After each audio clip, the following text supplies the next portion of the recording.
What is going on, guys? Welcome back to the channel. Today is a Saturday, and today I am gonna try and get so many things that I've been putting off done. I've been talking about swapping out my axles for quite a while now.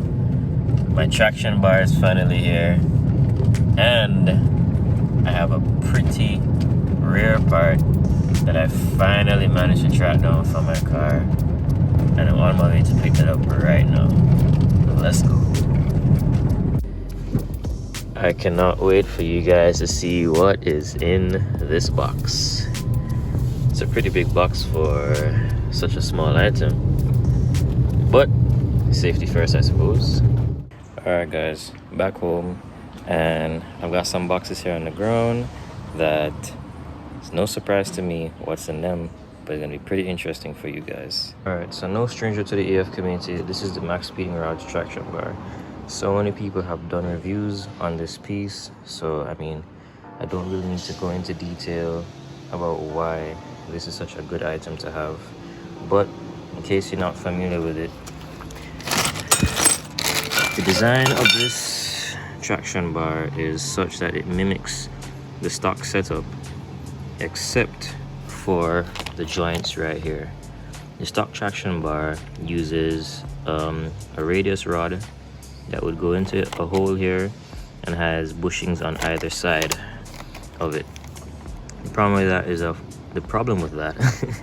of course, is that the bushings wear down as time goes on. You have to replace them. This solves that by using time joints. Let me just get this out. Heim joints. Screw into this, it connects right there. Boom. No more rubber bushings to deteriorate. The other good thing about this piece, I can't speak today, is that it mounts up in the stock location and retains the tow hooks. So you get a lot more ground clearance in comparison to a lot of other what is going on with my words, man? You get a lot more ground clearance in comparison to a lot of other aftermarket traction bars, and as you can see, it's also a much thinner bar in comparison to the stock bar, which is about this wide. So you have a whole lot more clearance for engines, for headers, just a lot more room to work with in the bay.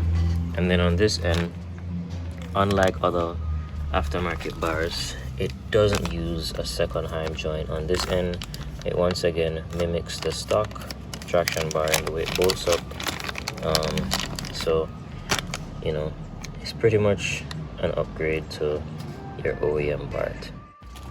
Now this second box, I opened it already just to make sure everything was good, but this is a much sought after item for quite a few people in the EF community. This is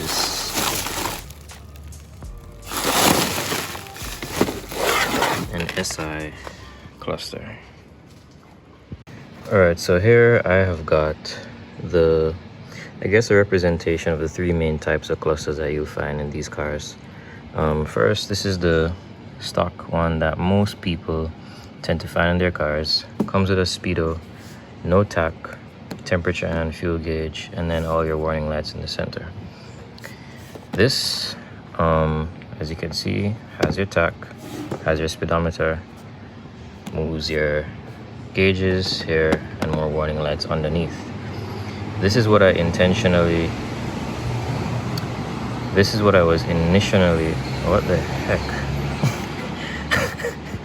This is what I was initially going to put inside my car. I had planned to swap the cover onto this, because as you can see, it's all cracked up. But then I found this and I said, couldn't let this pass me. Also, as you can see, one of the major differences is that this only goes to 8 and this one goes to 9. So if you're planning to put in an engine that revs a lot higher than this, then this is going to give you a more accurate reading. The next major difference that you can see between these and this is that these are cable driven for the Speedo. This is not. This is driven by an electronic speed sensor, and this makes this a perfect swap for hydro boxes that 9 times out of 10 have an electronic speed sensor in it. You know, you could also be a case here. You have a cable box in your car and you have swapped out your speed sensor for an electronic one. This will work with you. So I won't be swapping that cluster in today. It's probably going to go in at a later date when the car is all cleaned up, probably resprayed. And I think I'll make that a separate video by itself because there is a bit of wiring that needs to happen for that to work. So what I really want to focus on today is install this traction bar and then get my axle swapped out to finally have this car rolling.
So pulled both tires off.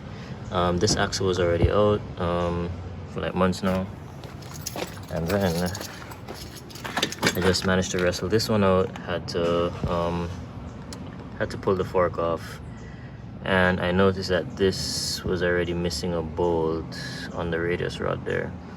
However, I think what I'm gonna do is take this traction bar out because it's much easier to, you know, get my tools in here now that it's like this and the axle isn't in the way, and just get the traction bar off and put the new one on. And then after I'm done all of that, I'll try and get the axle sorted out.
Guys, I mean, this car only had 3 bolts on the traction bar. These 2 came off the passenger side, and this is what I just pulled off the driver's side. And man, oh brother, this is nuts. Literally. Well, they're bolts, but you get what I mean.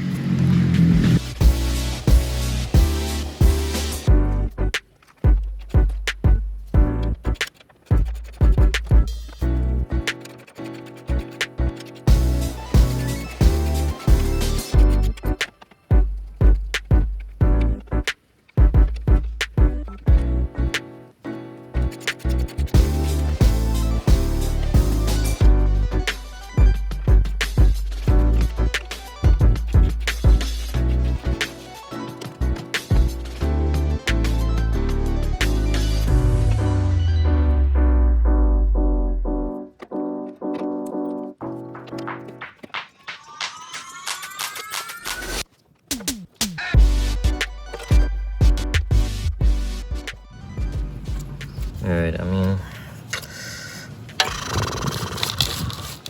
I'm really glad that I am changing this out and not reusing it as I had intended. I knew about this before I decided to take it out, but you know, all of this is new to me. Like, look at this. This is done. This side is okay. But this side, done.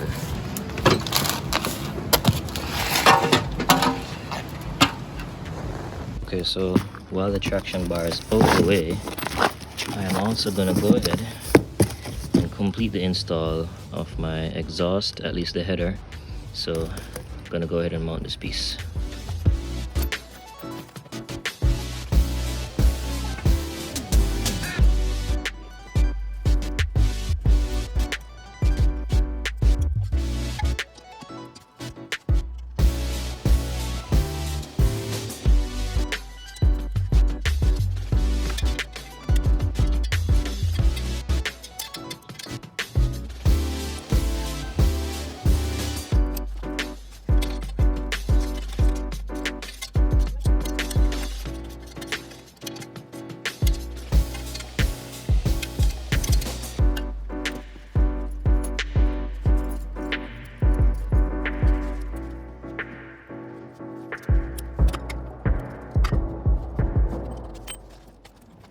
Okay, so guys, it's not one thing, it's the next. This is where the stock exhaust ends up, and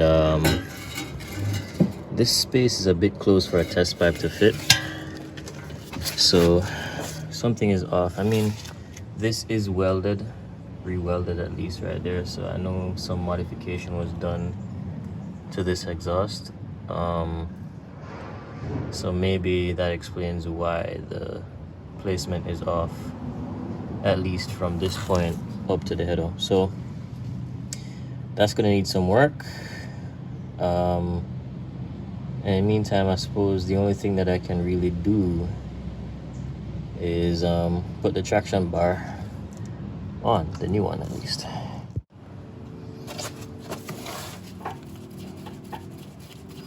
Figured, well, not figured, I actually forgot about doing this, so I think I'll just put this bracket on now and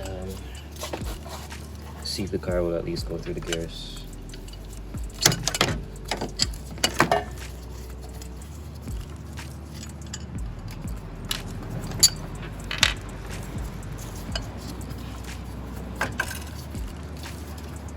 I don't know why I decided to do it this way.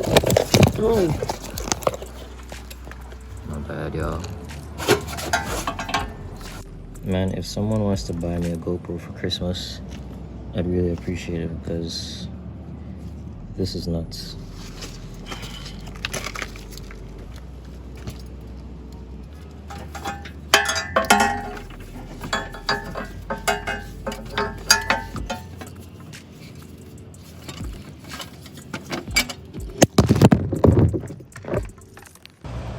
Alright guys, me again.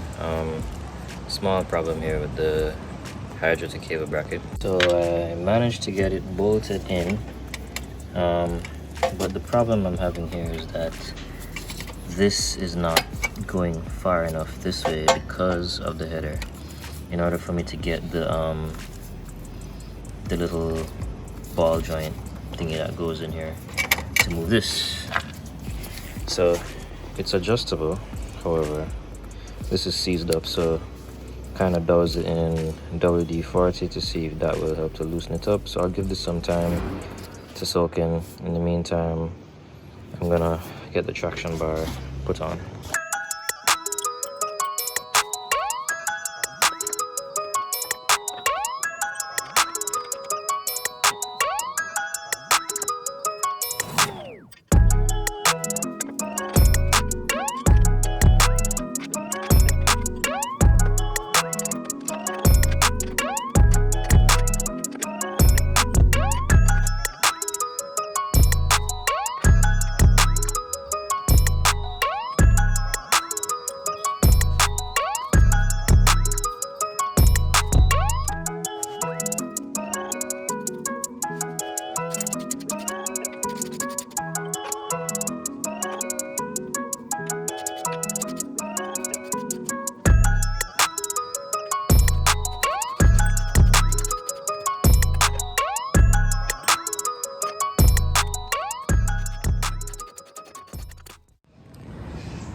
me again, and it is now 2 weeks since that last clip. It's 7:30 in the morning, and I leave today, so I'm not gonna get to work on this car for a while. What happened was that the night was coming down, so I kind of was trying to hurry up and get things done on the car, and ran into a bit of a problem, and said, well, I'll get it sorted out so that I can get the axles on the car and finish making this video. But ran out of time because of work and jobs, and just didn't manage to get around to it. So let me show you guys what the problem was. Pretty easy fix, but I just didn't have time to deal with it. Alright, so quick refresher on the situation. This is the original EF axle. This is the one that came with the D15B engine that I bought. So if we look kind of close here, as a matter of fact, we can show it on the tripod bearing here. These are a different size, with this one being slightly thicker, this one being just a little bit thinner. So as a result, these bearings don't fit. They're too small to go over this. And the problem was that this I didn't have any bearings for this, so I couldn't put this axle onto the car because I didn't have a cup for it. So my thought process was that, all right, since I've got this is a complete axle, I use this. But turns out that this hub, the spline count is different from the original one. So then I'm like, all right, cool, I'll just swap this onto this. No, wrong way around. I'll swap this onto this, use this in the gearbox, and then this end would go into my wheel hub. But apparently this spline count is different as well, so this does not fit onto here. As a matter of fact, it's even just too small. You can see right now it's not even going on. So where I'm at now is that I'm gonna try replacing the CV joint on this one with one like this, so that this end can go into the gearbox cup, and this end can go into the wheel hub. I've also noticed that they are slightly different in length, very slightly. You can see right here, this one probably about half an inch shorter, if that much, which is very slightly different in length. I don't know if maybe the cup on the gearbox makes up for it, but that's the situation. So where does that leave me? Well, the plan of action right now is to just get these coilovers back on and put the car on the ground. I'm gonna get it off these jack stands because I don't want to leave the car like this while I'm away. So just gonna put these back on both sides and set it down. That should be it.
And there she is, back down on the ground. Yeah, and then that's pretty much it. This is gonna be the last video that you guys are gonna see on this car for a little while. I kind of just noticed that right here is a bit wet. Not sure where that came from. I don't know what it smells like, but I'll figure that out whenever I get back. But yep. So thanks so much again, guys. Peace.